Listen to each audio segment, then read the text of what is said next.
Hello and welcome to this meeting of the Georges River Local Planning Panel for Thursday the 15th of May 2025. My name's Stuart McDonald and I'm the chair of today's panel meeting. I'll introduce the other panel members. On my left is Georgia Kisser, who's the community rep on the panel. On my immediate right is Naomi Fiegel, who's an expert panel member, and on my far right is Linda Gosling, who's a expert panel member as well. This meeting is being recorded, and I just want to alert people that there can be no other recording of today's proceedings other than the official recording. And if I could just remind everyone to just confirm or check that your phone is on silent as well. Thank you. So this panel's been appointed by the Minister for Planning to determine specified development applications, including those that are on today's agenda, of which we have 5, and I'll go through those in a moment. Firstly, I'd like to do an acknowledgement of country. The Georges River Local Planning Panel acknowledge the Bidjigal people of the Eora Nation, who are the traditional custodians of all lands, waters and sky in the Georges River area. We pay our respects to elders past and present and extend that respect to all Aboriginal and Torres Strait Islander people who live, work and meet on these lands. As I mentioned, the panel meeting is being webcast, is being recorded and is also being webcast. And in light of that, I'm required to advise you that you should be mindful of that when you are addressing the panel, that there's a much wider audience as well that are, well, I say that there might be some people online who will be tuning in as well.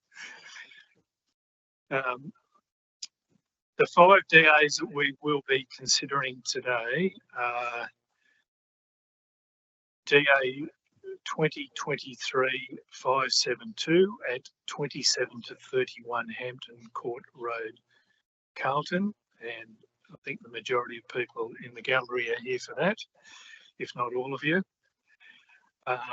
Secondly, DA 2024-621, which is at 34 Marine Drive, Oatley, for which we have no speakers. Thirdly, DA 2024-560, Cogra Town Square and Belgrade Street, temporary use of the Cogra Town Square for events. We are expecting a speaker for that item. DA 2025-23, which is at 2/272 Forest Road, Hurstville.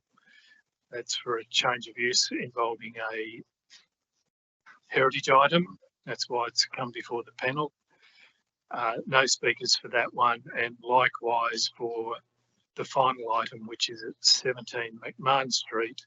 Again, it's a minor change of use, but it's associated with a heritage item. So 2 minor matters to finish with. Now the panel's reviewed the registrations, and according to the list I have, those people registered to speak on the Hampton Court Road DA. Sophie Perry, I can see you there, Sophie. Peter Mistriotis. Peter, you're here. Thank you. Costa Mendu, I've mangled your name, sorry about that. Steve Kennedy, I can see you, Steve, welcome. And there's a fifth person in your party as well, but only 4 of you speaking. Yeah, thank you. And we have someone registered to speak. Luke Signoretti, who's not here. He's on the Cogra DA. Disclosure of interest. I have an interest to declare, and it's in relation to the Hampton Court Road matter, because the company for which I work has Mr. Mistriotis as a client, SJB Planning. So that As a result, I'll take no part in this matter, and Naomi Fiegel will chair the item.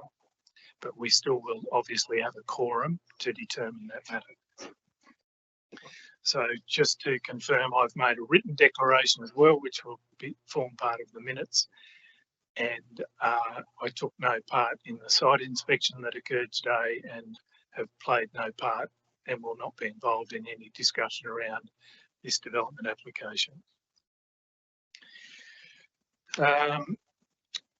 I've just got a little bit more to say before we can get into the meeting proper. We'll be hearing from the speakers who've registered to speak. You'll have 3 minutes each. I'd ask you to just pause for a moment because the panel may have questions. Once you're finished, the panel may have questions for you, so just be alive to that. And we may have questions to council officers as well, depending on what issues arise from your presentation. And as you can see, there's a number of council officers here to assist the panel today as well. We have only people speaking live at the panel meeting, so we've got no one on team, so I don't need to worry about speaking about that. Just a final reminder, and I'm sure this is not necessary, but it's part of the meeting protocol to remind everyone that please refrain from defamatory, discriminatory or offensive language. You may expose yourself to liability if you do so, particularly, as I said, bearing in mind that this meeting is being webcast. Once we've heard from all oral submissions on the applications, the panel will then, well, I will then close the meeting and shut down the broadcast, and the panel will retire to consider and determine our position in relation to each of those items. And the council's practice is to produce the minutes of the meeting within 2 to 3 days of the meeting having been held. Welcome. You're Elisa Bella? Yes. Thank you, Chair. You're here to speak on the Cogra Town Square. Correct.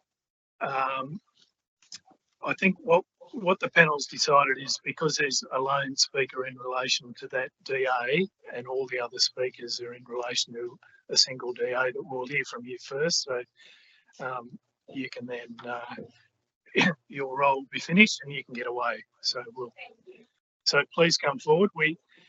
As you're coming forward, I'll just let you know, we have received your written submission in response to the council's assessment report, so thank you for that. And just to confirm for you as well that the panel did go out and we've been to the site today. She hasn't registered. Okay, yeah, good, thank you. I'm just being informed that the registered speaker must be your colleague Luke. Correct. So he's stuck in traffic, but he's not far behind me. Yeah. I think he was registering for myself. Oh, he was. Oh, did he? But I signed the letter that went to the panel, but I don't get no worries. That's fine. It's merely for the purpose of properly recording who addresses the panel, that's all. Yeah. Not questioning your bona fides. Okay, so yes, as I was saying, we've been to the site today, we've been to all the sites and had a look today. We've had a briefing from the council's, in this case, council's consultant planner, who's briefed us on site. So we've read the assessment report, and we've also seen your correspondence, but please go ahead. Thank you, Chair. Well, Milestone has been involved on this project, preparing a few applications on behalf of council, and we've been working very closely with the events team to prepare the development applications that were lodged. I have a lot of personal experience in preparing these types of applications. I've done the same for the state government, for the Royal Botanic Gardens, the Domain, and also Moore Park and other public parklands and streets in Sydney. We generally concur with the assessment that's being carried out in the report that has been prepared and presented to the panel, insofar as 3 conditions that I've outlined in my correspondence on the 13th of May 2025. In addition to that, I did pick up another condition that the panel may wish to reconsider because I feel it's superfluous as well. But if I can quickly just, we're seeking revision to 3 conditions, condition 1, 5 and 6. In addition to that, in my second reading of the recommendation, I would also seek revision to condition 11, and I'll quickly just run through that. Condition 1 is in relation to the approved plans, and we advocate that it would be prudent to have more generic wording, generally in accordance with rather than in accordance with, because all the events are not known to council as yet, and we want to allow the flexibility and avoid the planning red tape of a new application should it not be generally in accordance with, say, the event site plan that we've pulled together on council's behalf, which is just recommendations of where overlay could go, rather than saying that's exactly where the marquees need to go. So that deals with condition 1. And we would say, just to add the word generally, and that would give the required flexibility. The second condition was the number of major events, and we've recommended wording on page 2 of our submission, so that there is the ability for council to pivot in the future, given that this is a 5-year consent. And I personally consider that restricting it to 4 when we already know 3 really isn't giving council the necessary flexibility. Well, it's not giving the consent notice its intention, which is to be a global development consent that operates over a number of years, that has enough flexibility built into it, along with mitigation measures to ensure that events can be accommodated as well as managed diligently, so that the community and surrounding properties are duly protected. And so we've suggested that it be increased in consultation with council's events team and department, that it go from 4 to 10. Yes, 4 is definitely too low. Whether the committee and panel want to consider less than 10, but I would say that 10 is enough, gives enough flexibility, particularly when there's this 2-step process that occurs within council. The third condition relates to condition number 6. And we've appended to the back of our submission the correspondence from the traffic engineer that manages these events when they're major events for council, and the Guardian Venue Management International have prepared the 2 operation plans that we're seeking to have stamped as part of this development consent notice.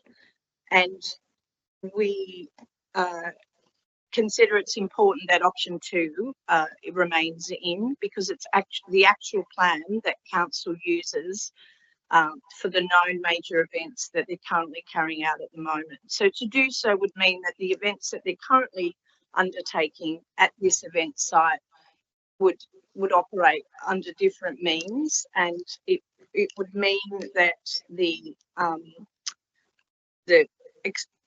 dedicated spaces that occur at the northern end of Belgrave Street and the required emergency access would be compromised. You don't, look, with respect, you don't need to go through in detail. We've got your submission. We've seen the traffic. Okay. I think we're going to have some questions for you. Sure. So, The last condition that hasn't been raised in this letter, but I would draw your attention to for the panel to consider. Oh, Luke's just joined me. Is condition number 11. If I can take the panel to page.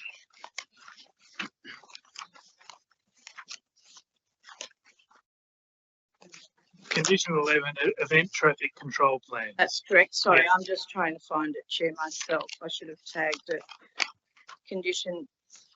So this is What page does it fall on? Oh, yeah. Sorry. page 267 of the agenda. Yes, page. yes. So this condition seems to be unnecessary. It's asking for the two plans that are already part of condition 1 to be submitted to the Georges River Local Traffic Committee for approval prior to the first event. And I'm not sure whether that is essential. It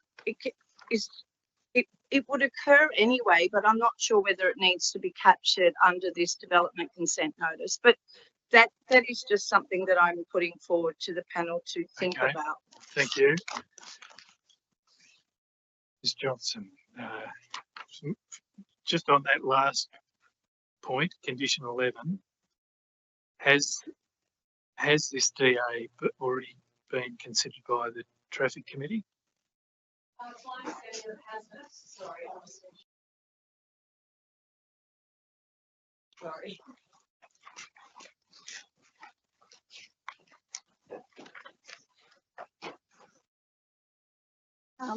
So it hasn't gone to the traffic committee as far as I'm aware. That condition has come from council's traffic officer, who's asked for that condition to be imposed. So that must be a internal process that council's traffic engineer wanted. Yeah. So the events will require the traffic committee to have a look at them. No, we're aware of that, but if the consent notice is saying that the plans are approved, to have another condition to say they've got to be approved, and in the event that they're not, where does that take us? We're going to have an inconsistent development consent with a resolution of a traffic committee. So I'm not sure the wording or having it as part of this is necessarily. Well, that would be part of the event permit application as well. That's right. That's right.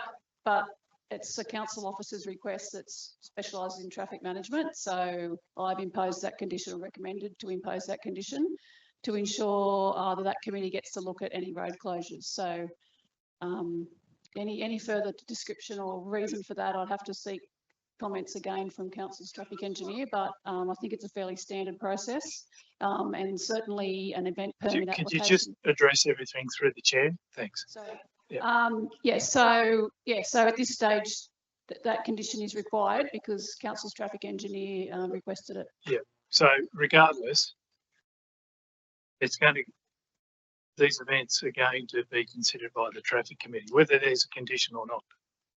That's right, under the Roads Act. Yeah. Yeah, but we're dealing with a development consent notice Okay, under well, the UK Canadian. Yeah, we'll take on board your comments, and we'll take on board your comments regarding the other conditions, unless anyone has any questions.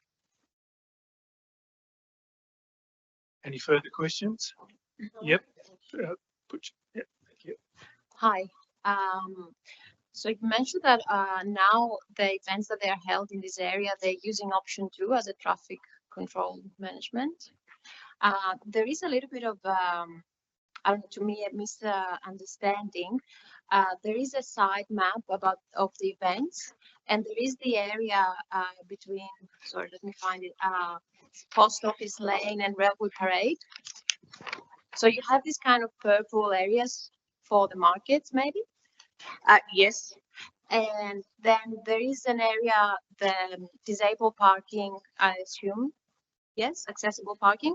And then the purple areas for the tents and all that, in between Railway Parade and Post Office Lane. But in your traffic, pretty much the option 2 is to allow cars to go from Railway Parade to the Post Office Lane, right? That's right. It's not a hard road closure.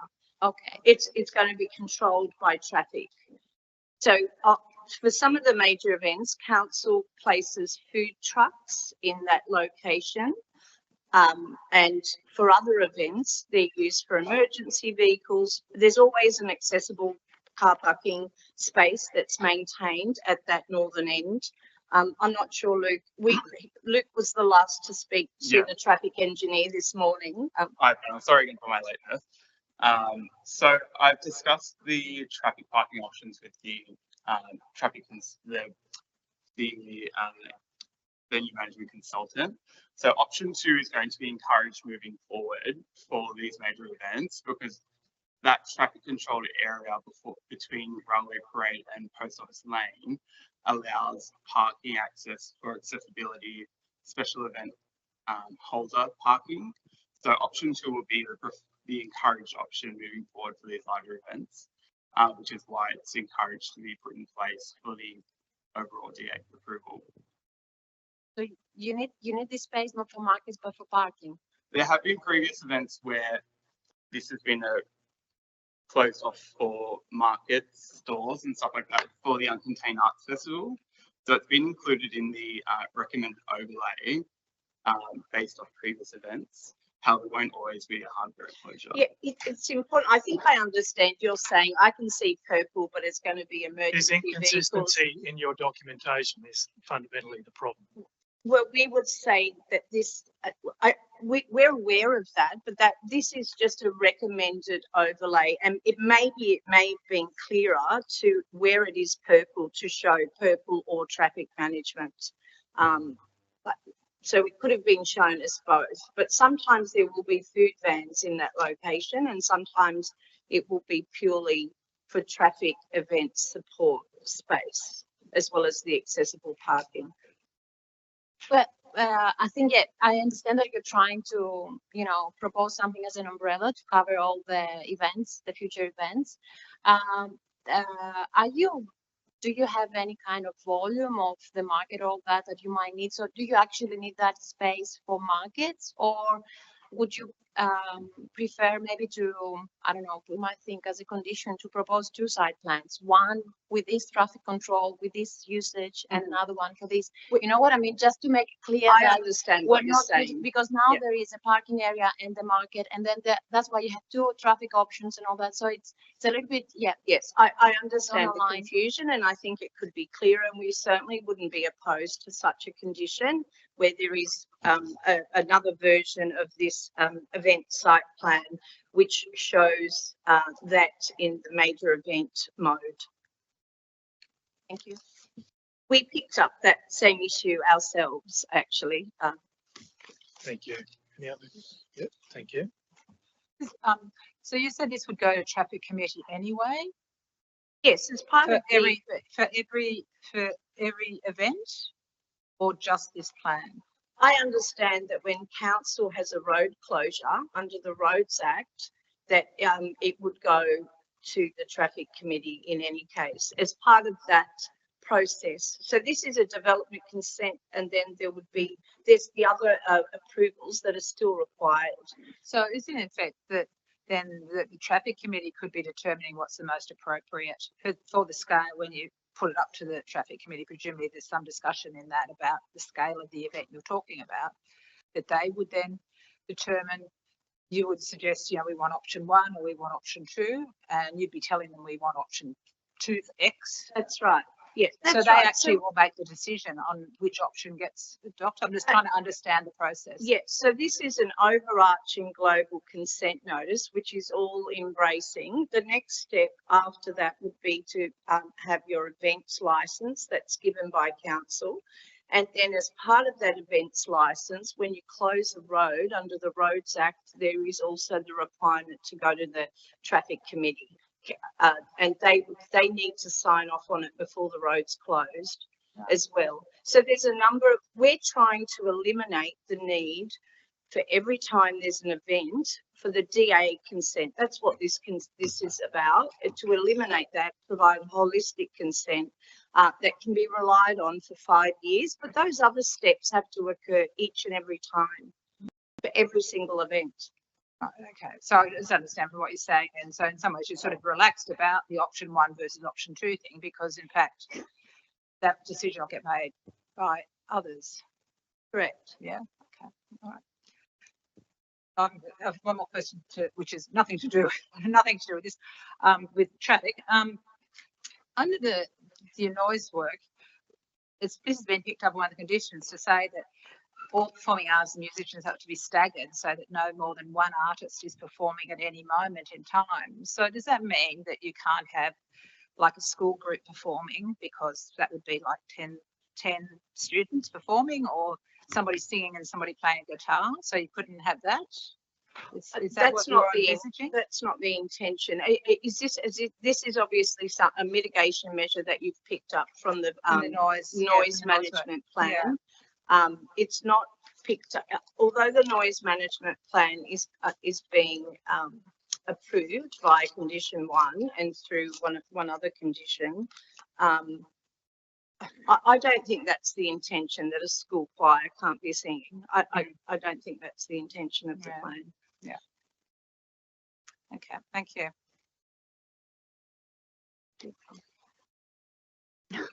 Hello, sorry, just want to clarify, the application is for 52 events a year, or is it 52 days? No, it's 52 days in accordance with clause 2.8. But that's a maximum. And we're saying here that if you revise condition 5, as we've requested, that would pick up 10 major events and then open it up to, the small, some events, when we went through and understood what council was doing, some events go for 2 hours. It's just a small, Right, but that would be one day, that would be one. that would be 52 considered days. one day, but that would be classed as a, not a major event, the Mine. category underneath that. Yeah, so would you have events that are a week long, and then that's 7 days out of the 52? So the application is 4 days. Is that correct? Not events. The application, the requirement under the LEP is for the total number of days. Right. Yes. Okay. All right. Thank you. There is maybe Luke is fully briefed on the 3 known major events, because that's all we know about. That's the only council-led events. Yeah, so currently there's 3 major events that are held within Cogra. So one of those is the Young Contain Arts Festival with Bump In and Bump Out, goes for about 5 days. And then there's 2 major Greek Orthodox Church events, one that's a fair day that goes for a day, and then there's the Easter event that goes for 3. So with those 3 major events, that's 9 days out of the 52. And they're the only events that council knows of that are the major events. But this consent needs to do better than that. It needs to allow council to sign up other events without, the time and the planning red tape of coming before this committee again to seek consent. Yes. All right, I'm going to wrap it up on this item unless there's more questions. Thank you. Thanks for your help. That's been very helpful from both of you. Thank you. Ms. Johnson, thank you for your assistance as well. We're going to move on to what is actually the first item on the agenda, which is 27 to 31 Hampton Court Road, Carlton. And as I've indicated, I have a conflict, so I'll remove myself. You probably don't need my notes. Here are the speakers. Right, thanks. We'll just wait for sorry, put myself on. Just wait for thanks. Stuart to leave, and then we can start this item.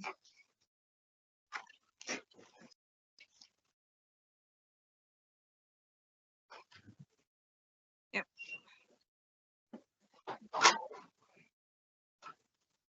Okay, thank you. So we've got down that there's 4 people speaking. Yep.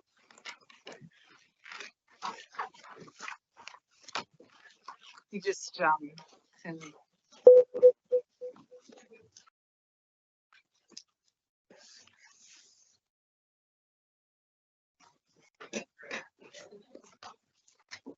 right, over to you. Oh, so I just asked, do you time this for 3 minutes or somebody times? I'm sorry. So you'll give it an alert. I'll just have a team here how long this would go. So, yeah. Great, thank you. All right, so over to you. Thank you. I'll start. My name's Sophie Perry. I'm Director of Planning Ingenuity, and we're the consultant planner for the project. So I'd like to just start off by saying to the panel that you're probably aware that this project is quite bespoke to retaining that amazing tree on site. And that's the first thing that we looked at when we first provided advice to the client, how we can retain that tree and still have a development of a residential flat building. So you'll see from our information, we've gone backwards and forwards about how to demonstrate that the tree will be retained. And we had a back and forwards discussion with Council's tree officer. Our most recent discussion was asking actually Council's tree officer to come out on site and join our consultant arborist when they did the root excavation, but that opportunity wasn't taken up. So we're quite surprised that Council has taken this stance that the tree won't be retained, because we have 2 experts saying that they think the tree can be retained and even actually improved in terms of its long-term health because of the amount of deep soil that we're providing, and we're increasing that deep soil. So you'll see the way that Council's report is presented, that's the first issue. And if Council thinks the tree can't stay, then Council has also come up with other reasons for refusal. But if the panel thinks the tree can stay, and we think the tree can stay, there are other design elements in this project which should be allowed because of the bespoke nature of the design. So I just want to quickly run through what most of those bespoke elements are. So firstly, our FSR is less than the maximum FSR. So we're foregoing more than 80 square meters of floor space to try and retain the tree. That's, you know, loss of 1 or 2 apartments. Our deep soil is compliant, but in order to give that tree the maximum chance in the future, our deep soil is around that tree. So it's unreasonable to ask for deep soil around the entire site when our priority is to keep that tree. The driveway location, originally we had 2 driveway crossings, an in and an out. And in response to Council's feedback, we dropped that back to 1, which is why that driveway crossing is where it is. And it's why it's a 2-way movement. It's also as far away as it can be from the tree, so that our excavation and hard pavement gives the tree the maximum space. It also optimizes on-street parking. So instead of having 2 crossovers, we only have 1 now. And the existing arrangement is 3 driveways. So we're actually going back to 1. So that actually increases on-street parking. Our basement is at maximum capacity to keep that tree. But it results in, depending on how you interpret it, we're either compliant or we're short by 1, which is a good outcome for the tree, minimizes excavation for the basement. And our basement setbacks, the report says that they're not compliant, but in some cases they exceed the DCP requirements. So on Winchester Street setback and on Hampton Court Road setback, they actually exceed Council's requirements. And then further away from the tree, we've actually asked for a variation, but that's only basement. That's not the upper levels of the building footprint.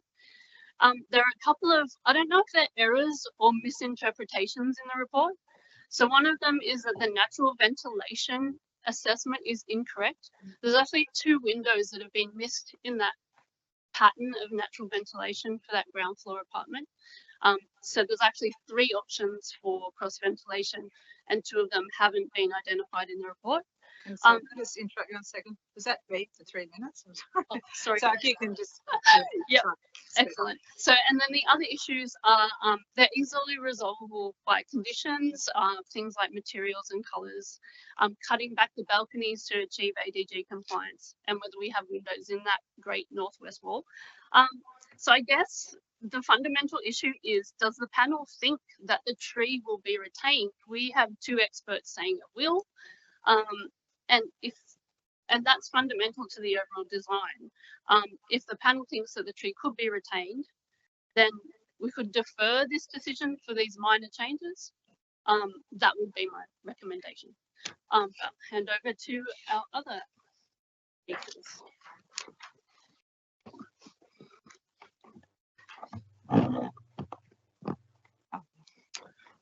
Hello, good afternoon. Steve Kennedy, urban design consultant to the project team.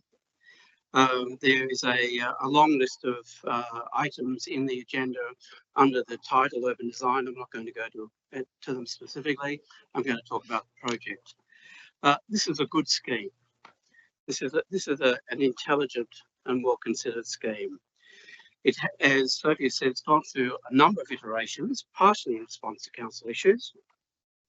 And in my opinion, is now offering a potentially very successful and attractive contribution to Carlton. It's going to set a high standard for what's about to be a very substantial influx of new development in that area, subject to the recent government changes. It's lifting the bar. If you've been to the site, this will lift the bar. I'm actually going to hold up images to talk to as we go. It's tight, yes, but it works. It may seek to maximise yield, but that's not a bad thing. That's actually an important thing at the moment in our current environment. It's a good building. It does the right things. It addresses the corner. It addresses both streets. It has a very well managed massing. Provides a very attractive frontage to Hampton Court Road, in fact, to both streets. It mediates the changes in levels across the site. It places the cars and driveways in the least worst location. It celebrates the tree. It provides really good internal amenity and respects its neighbours. It delivers pleasant and usable communal open space and decent landscaping. The relationship to the street is actually very good. The design focuses on the public places, being the corner and the public realm. It's welcoming and engaging, and the facade turns the corner in a classic and successful manner. It's actually a building in the round. It's highly articulated. So overall, it's deserving support. It addresses a series of really significant issues in a very successful way. The unique comments regarding the architectural expression are, in my opinion, incorrect and fail to read the building properly. The building demonstrates a very successful balancing of solid and void and verticality to horizontality. It approaches that. Its massing, its organisation is intelligent. Its palette is elegant. It's restrained. It's quiet. These are the things that we are actually looking for in urban infill. This is what we're seeking to have. It's mature. It's what you look for. As I said at the start, I can go through, if you wish, all the items, so I respond to questions, but you have the benefit of our previous analysis, which was given to council.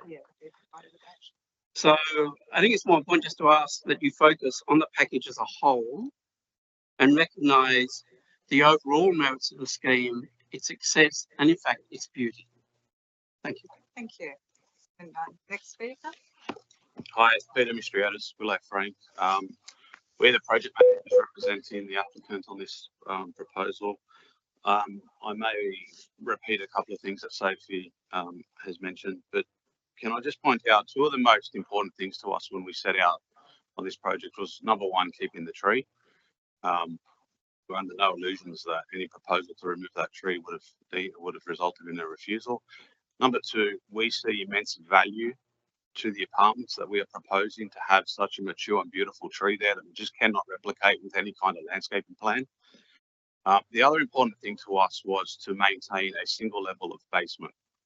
And that is because construction costs are, obviously at an all-time high. We have seen it for the last 3 or 4 years.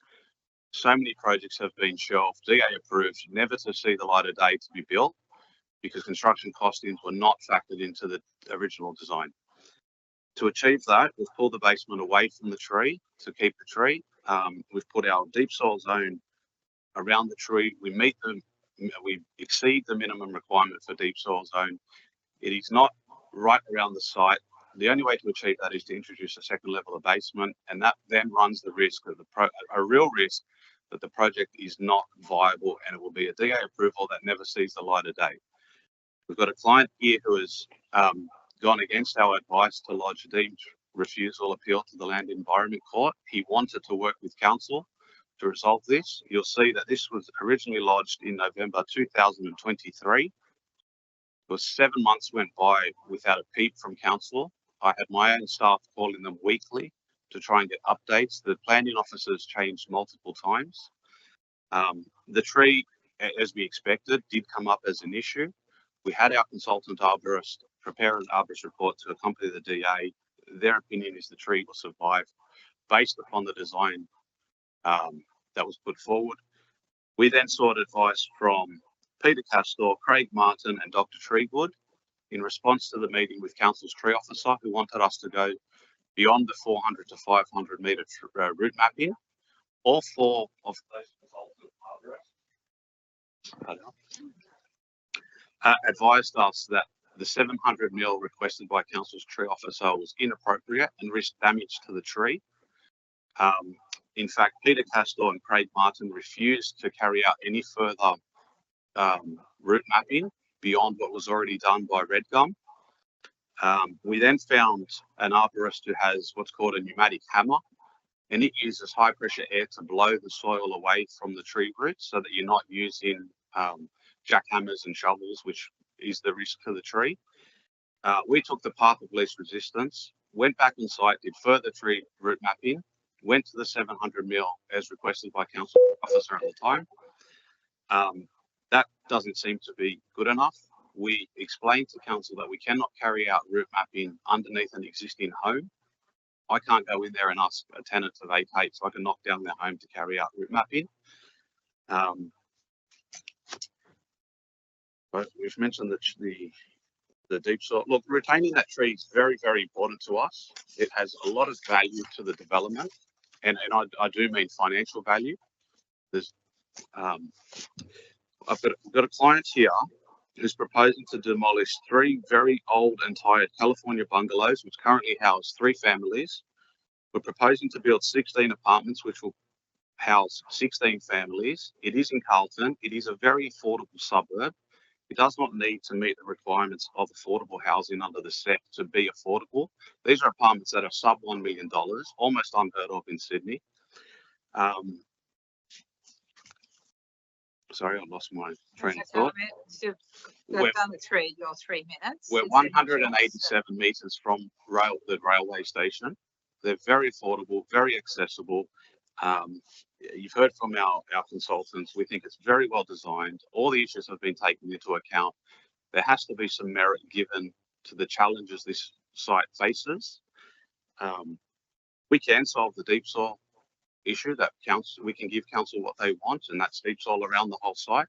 It means a second level of basement. We don't need the additional cars. We've already got enough parking. That second level of basement will see this project not proceed. Thank you. That's Thanks. yeah, thank you. And over to you. Is Yeah. this workable? Yeah. Okay. Thanks. Look, I'm the owner of the site, so I can't talk to the planning issues that have been raised, although I have a lot of confidence in the team here and the advice that they've given me, and I've followed the advice from my project manager, architect, urban designer, town planner throughout this whole process. From the outset, all I've wanted to do is work with council. This is the first time I'm going through this DA process. It's not an easy process, particularly someone that doesn't have a planning background.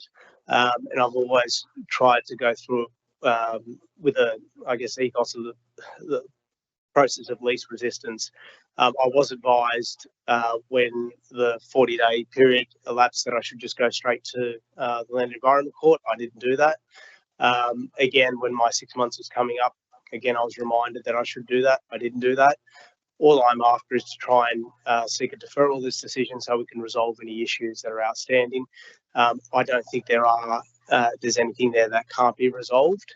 And to the extent that there is, it would be helpful if council can voice those issues and, take the opportunity to work with us when we invited them to site, to come to site. When we had issues around the tree, we had two experienced consultants from all, from what we could find, telling us they disagreed with council's officer, yet council's officer would not come to site and meet with them. We then did further investigation at substantial cost to myself, only to find out that a week later that the council's tree officer had resigned and there was no one sitting in that chair to respond to us. So we're kind of stuck in this position here where we've got a site that could be very viable in a location 20 kilometres from the city that could be activated very quickly. It's within state government's mandate. It's within what Chris Minns has been saying, but yet we can't seem to progress it. Thank you. Okay. Thank you. Are there questions from people here?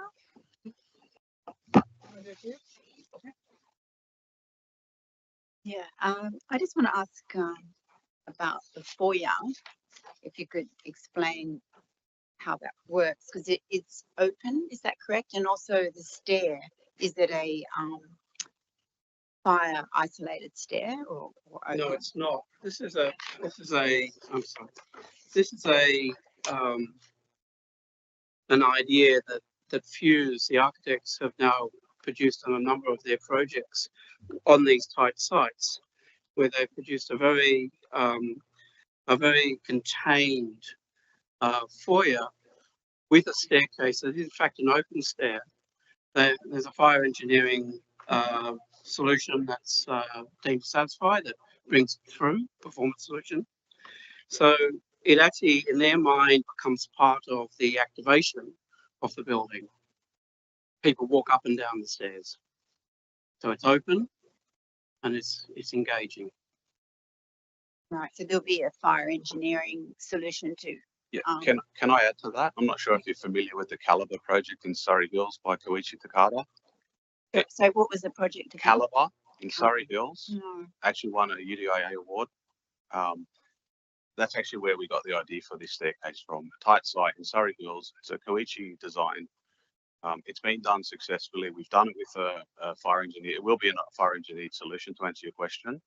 And we have done it before, and it looks fantastic. And we think that there are staircases that the residents will use to enter and exit the building. That's over 5 stories. They've done that. Yep, correct. Yes. There's a comment in the report about possible future changes, which I thought was really quite surprising. What's before you is what's before you. This is the intention. Oh, I see. Okay. I've got another question about, there's a lot of planters, tree planters and other planters, but I couldn't see anything about soil depth, because you're really relying on, because the basement is often going to the boundary. Because I know there's 2 tree planters in the communal open space, and there's other planters up the top, I think. But say just the ones in the communal open space. There is not a diagram that explains it everywhere, but if you go through the sections, you will see the planters are shown in a number of locations, and it was a fairly important point of conversation that there are acceptable depths in them, certainly sort of up to 1 metre in many locations. So, I think it's in the apartment design guide, gives some depths, I think. it does.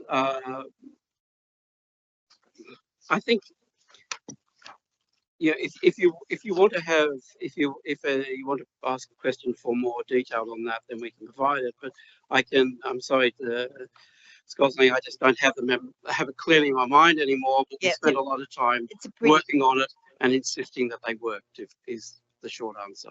Okay, yeah, it's a pretty detailed question. Okay. Yes, it's been a little while. I just want to ask while we're near the stairs and the door, one of the comments in the council report is about visibility of the lift. Do you have a comment? Yes, and made me laugh. We have an entrance off the street. We have a building with a very pronounced frontage and a very clear entry point. And the lift is inside the front door. And that's what happens. The idea that you are able to see the lift from the street in most apartment buildings, you can't. You can see the entrance to the building. You can see the way to the building. There was also a comment about the fact that there were some stairs up to the front door. I think that's good design. There's a very good ramp system as well. It slightly raises the entry, gives a quality of experience as you rise up, come into the entrance, come into the building. The lift is then immediately visible within the door. And then that ground level lobby takes you out to the side to the communal open space. The communal open space is not on the roof. It's actually down at the ground level. It'll have good outlook and good access. Thank you. Yes, hi. May I ask you, there are some comments about the ground level apartments that they go below the. Yes, I don't know if Sophie wishes to talk to it, but it was around the idea that ground level apartments have direct access from the street. That is done a lot. It is also not done a lot. And it's a recommendation in the ADG. And I think one of the things that we've come to in recent years is an acceptance that the ADG, don't misunderstand me, the ADG is one of the most important documents this country has produced with regards to the quality of building. It's really, really significant. But it is a series of recommendations around what might happen. In this particular instance, in this location, we've got 2 units at ground level, and they're immediately accessed off the foyer and the frontage. The need to provide them with direct access off the footpath is not necessary or important. And going back to what Sophie said earlier, the tree on the corner, it's really amazing tree, really extraordinary, as you will have seen. The way the design has been worked is it puts it in the public realm. The tree is part of the street, not part of the development. There are no fences around it. It's not separated. But keeping it pristine means that corner is then part of the public world, not the private world. So the idea then that you've got a major entrance to the side that comes up and you go to 2 units at ground level. Yeah, I think there is a comment about the level of the ground apartment. Yes, there is.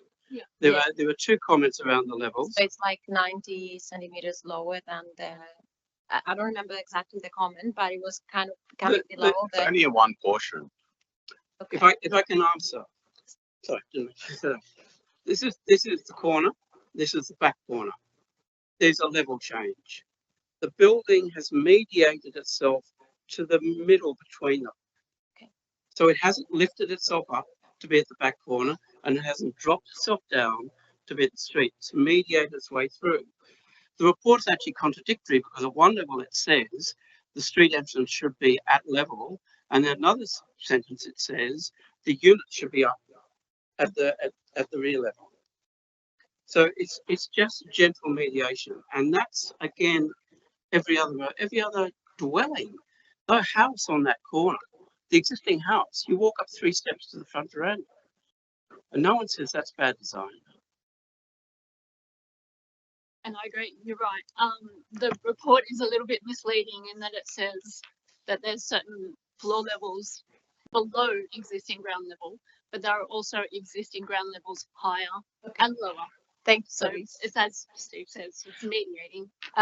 Do you think you could resolve a little bit better the entrance with less steps maybe? Because we are talking about 16 families, so how can a mom with a pram walk all the steps to go to the entrance? We have a Through ramp. There's a ramp. There's an accessible ramp that leads to the same entrance. Okay. Sorry for that. So it goes over the roots then. It goes on that side. Correct. Yes. Yeah. It's like a boardwalk. It's not excavated into the root zone. Okay. Thank you for that. The issue with ramps is that they are very long, and trying to put them at entrances to buildings takes up a lot of entrance. And at one point there was a big ramp at the entrance, and we said this takes up all the street frontage, and then you're losing the quality of landscape on the street frontage on Hampton Court. So it was altered to ensure that the building is sitting in planting, and then so the access ramp is discreet, and the stairs are part of that, rather than blocking up the whole entrance. Similarly, you know, a number of elements have been moved away from the entrance to ensure that there's that landscape quality. There's bike parking and there's a bench there, and there's a lot of other things happening. But yeah, that one issue about the pram, believe me, I've got 6 grandchildren, I know all about it. Thank you, yes. All girls, all great. The bike parking at street level, that I think that was also raised in council report about how suitable that is, about security issues of having bikes at street level and not in the car parking area. We could, there's a few different options of where we could put bike parking. We're not fully committed to having it there, but at the same time, you can design something that's quite secure. And there's 2 other bits to that as well. One is most people with bikes actually take them into their apartments. My practice designs very large apartment buildings with half a basement for bike parking, and you know most of it's going to be empty because people don't do it. But on the other hand, people come to visit, people come to call in, and having a place that's convenient to leave a bike safely in good passive surveillance is a good idea. Do we have another? Yeah, I just wonder if you could run through the materials of the building, the external, yeah, even the type of brick, and well, if you could just let us know. Yeah, you're pushing me there. I can't tell you the brick type. I'm sorry, I don't have it anymore, Linda. But look, it's it's the palette. There's a lot of discussion around the nature of apartment buildings and whether mixed palettes or singular palettes are more successful. You and I haven't had a conversation in a very long time, but very strongly, the buildings that continue to be noticed and remembered and published are the ones where the palette is quite restrained and the palette is quite singular. That gets a uniformity to a building, manages the building to hold its form, and then the work is in the fenestration, in the character. So in this building, really it's this. So somebody's going to give me that. Give me, yeah, but no, it just says deep red or similar, I'm afraid. So Deep red brick. the brick, yeah, and then the screens, the hoods, the spandrels are all basically bronze. Most of that will be bronzed aluminium. There's a very limited range in bronzed aluminium, but this is a pretty faithful representation of what bronzed aluminium looks like, and it's proving very successful. So basically those 2 materials. It's basically 2 materials. Yeah. You've got expression of slab edges, just creating the layering. As I was saying before, so you've got the offsetting of the vertical slots, the horizontal lines, because it's basically it's really almost a cube, this building, sitting on a corner, and that's quite a complex shape to make work. Sorry, they're low maintenance materials too, and that's in mind. Like ongoing cost of maintenance, strata fees is always a consideration when we design, and not to mention the area there is just filled with the old red and yellow brick buildings that we think this one speaks to and fits in with those older buildings. I don't like render. It cracks and falls off and looks horrible after 5 years, and you've got to keep repainting it, and that's another cost for the residents and the strata. But that's absolutely right. There are two general principles that are occurring through the development industry at the moment. One is no paint, certainly not paint that you're going to need to scaffold to redo, and robust, simple materials. Pardon me. The other thing that's good about this, as I said, it's a building in the round. The way it turns the corner, the way the corner talks to the windows talk to the corner, the expression, the use of the projecting hoods to create that level of articulation within this massing, I think is particularly successful. The don't live in that. That's right. Yeah. Okay. Well, we don't have any more questions. Your time. Now, thank you very much for your time. I think that's helped understand a lot of the issues with it. So, thank you. Thank you. With that, we finished the public part of the meeting on this item. Can we have Stuart back now to actually formally close the public part of the meeting, please?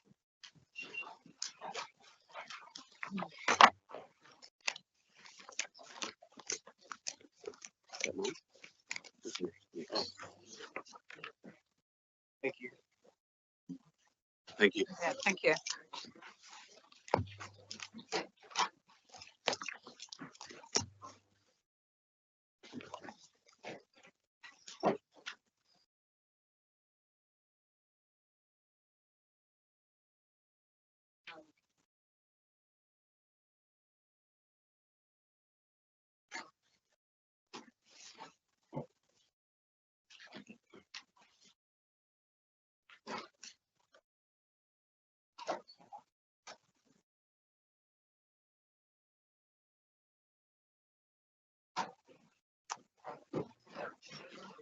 Thank you, Stuart. So the applicant, they've all left the meeting now. So if you'd like, you can close the public part of the meeting. Thank you. So you managed to deal with, what, 4 or 5 speakers in the same time. It took me to get through too. Okay, as you can hear, Stuart McDonald has returned to the meeting. And as we have no further speakers on the remaining 3 items, I'm going to declare this public meeting closed, and the panel will now retire to determine those 5 applications, or it determines its position in relation to those applications. Thank you to the council officers for your attendance and for those who attended today's meeting, and panel members.